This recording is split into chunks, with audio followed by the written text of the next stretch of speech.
Lumabas sa social media ang dalawang larawan ni Bamban Mayor Tarlac Mayor Alice Guo na kasama si Pangulong Ferdinand Bongbong Marcos Jr.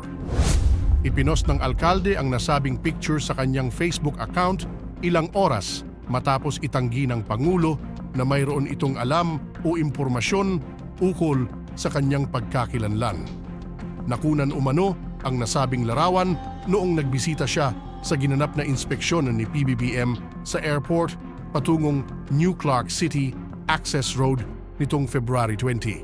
Na-question ang citizenship ni Mayor Alice Guo at pinaghihinala ang asset ng China matapos ang isinagawang investigasyon ng Senado kung saan bigo ang alkalde na magbigay ng mga detalye ukol sa kanyang kapanganakan at school records.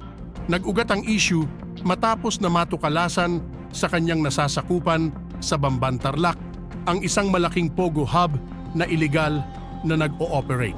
Samantala, ito naman ang sagot ni Pangulong Bongbong Marcos Jr. tungkol sa inilabas na picture ni Mayor Alice Guo. Quote, "That proves nothing. You know how many pictures I take during a campaign. Siguro 1,000 sa isang araw. Lahat naman ng humingi ng selfie, hindi mo naman hihindian. So doesn't really mean anything." End quote. Kaya hindi mapigilan ng marami sa ating mga kababayan ang maglabas ng kanilang mga hinaing at komento sa mundo ng social media. At ayon pa sa kanila, taking selfie is normal practice in the Philippines, but it does not mean the subject is well known to the President.